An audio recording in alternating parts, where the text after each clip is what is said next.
नंदुरबार जिल्ह्यातल्या राजकारणात गावित परिवाराचा नेहमीच बोलबाला राहिला आहे.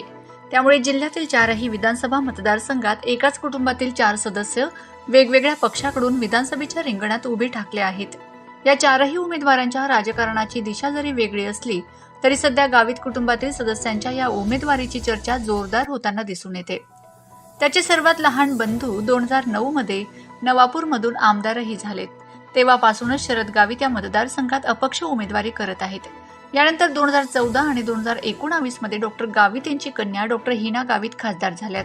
आता तर त्यांचे आणखीन एक बंधू राजेंद्र गावित देखील शहादा मतदारसंघातून रिंगणात असून मुलगी डॉक्टर हिना गावित ह्या देखील अक्कलकुवा मतदारसंघातून अपक्ष उमेदवारी करीत आहेत. मतदारसंघात गावित परिवार आहे. तुम्ही अक्कलकुव्यात नाही, डॉक्टर गावित नंदुरबारमधनं आहे, शहाद्यात नाही. आरोप होतो परिवारवादावरती. काय तुमचं सगळं म्हणणं आहे? मी अक्कलकुवा मतदारसंघातून अपक्ष उमेदवारी अर्ज दाखल केला आहे आणि माझे वडील नंदुरबार विधानसभा मतदारसंघात भारतीय जनता पार्टीचे उमेदवार आहे. परंतु आमचे जे माझे काका आहे जे शहाद्यामधून उमेदवारी करत आहेत त्यांच्याशी तर आमचे मागच्या 10 वर्षापासून कौटुंबिक वाद असल्यामुळे 10 वर्षात ना ते आमच्या घरी आले ना आम्ही त्यांच्या घरी गेलो. त्यामुळे त्यांचा राजकीय जो काही निर्णय ते घेतात तो त्यांचा व्यक्तिगत असतो आणि ते जरी आमच्या परिवारातले असले तरी आमचे वाद असल्यामुळे त्यांचं आणि आमच्यात बोलणंही होत नाही. म्हणजे आम्ही काही त्यांना सल्ला देणं किंवा त्यांनी आम्हाला काय विचारणं असं काहीच नाही आहे आणि त्यामुळे त्यांचे व्यक्तिगत निर्णय ते स्वतः घेतात.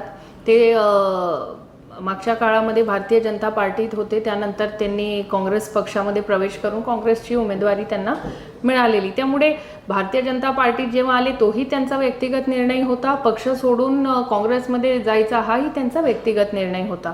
त्यामुळे लोकशाहीमध्ये एखाद्या व्यक्तीला उमेदवारी करायची असेल तर तो व्यक्ती उमेदवारी करू शकतो. फक्त आमच्या परिवारातला सदस्य म्हणून आमच्यावर जर घराणेशाहीचा आरोप होत असेल तर मला असं वाटतं हे अत्यंत चुकीचं आहे. राहिला विषय शरददादांचा, तर शरददादा 2009 मध्ये आमदार म्हणून नवापूर विधानसभेतून निवडून आले होते. त्यानंतर 14ची निवडणूक, 19ची निवडणूक दोघंही निवडणुका त्यांनी लढवल्या आहे आणि आता 24 मध्ये पुन्हा ते उमेदवारी करत आहे.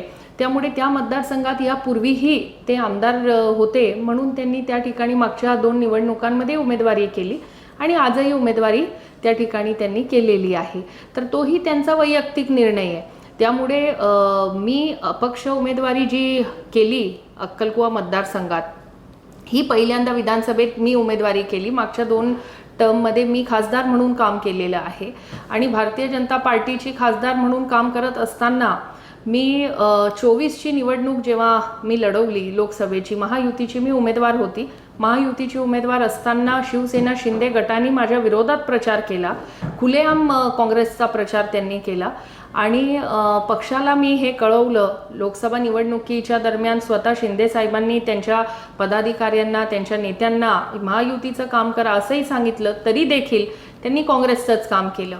आणि आता विधानसभा निवडणूक लागली आहे तर या विधानसभा निवडणुकीमध्ये तर चक्क त्यांनी त्यांच्या शिवसेनेच्या एका कार्यकर्त्यालाच काँग्रेसच्या चिन्हावर उभं केलेलं आहे आणि काँग्रेसचा AB फॉर्म स्वतः शिवसेनेचे नेते हे काँग्रेस कार्यालयात जाऊन घेऊन आले आणि त्यांची संपूर्ण शिवसेना ही नंदुरबार विधानसभेमध्ये काँग्रेसचा प्रचार हा खुलेआम करत आहे. जसं लोकसभेत त्यांनी केलं त्याचीच पुनरावृत्ती आताही शिवसेना शिंदे गटाकडून नंदुरबारमध्ये केली जाते.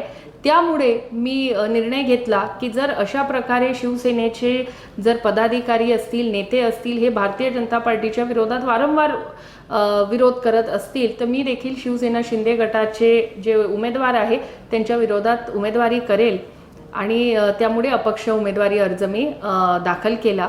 माझ्या उमेदवारीमुळे महायुतीमध्ये किंवा माझ्या नेत्यांना कुठलाही त्रास होऊ नये यासाठी मी पक्षाचा काल राजीनामाही दिलेला आहे. त्यामुळे जिल्ह्यातील मतदारसंघात 4ही गावितांची सध्या जोरदार चर्चा होते आहे. सलाउद्दीन लोहार, प्रश्नचिन्ह न्यूज, शहादा. रोज आते ना दादा, आपला प्रचार कसा सुरू आहे आणि काय? आजच कोचरंग मातेचे दर्शन घेऊन प्रचाराला सुरुवात केलेली आहे. प्रचार अतिशय चांगल्या पद्धतीने आहे.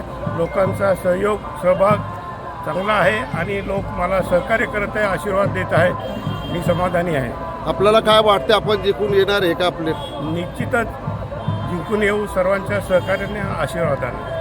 आता म्हणजे जिल्ह्यात अशी चर्चा सुरू आहे, 4 ठिकाणी गावित परिवार उभे आहे, तर त्याच्याने आपला काही संबंध आहे का? माझा 15 वर्षापासून गावी साहेबांशी कुठलाही संबंध नाही, कुठलाही बोलणं नाही, चालणं नाही. मी स्वतंत्र आहे. बाकी काय आहे ते त्यांना विचारून घ्यायचं. काँग्रेसचा आहे मी. बाकी काय विचारायचं त्यांना विचारून घ्यायचं.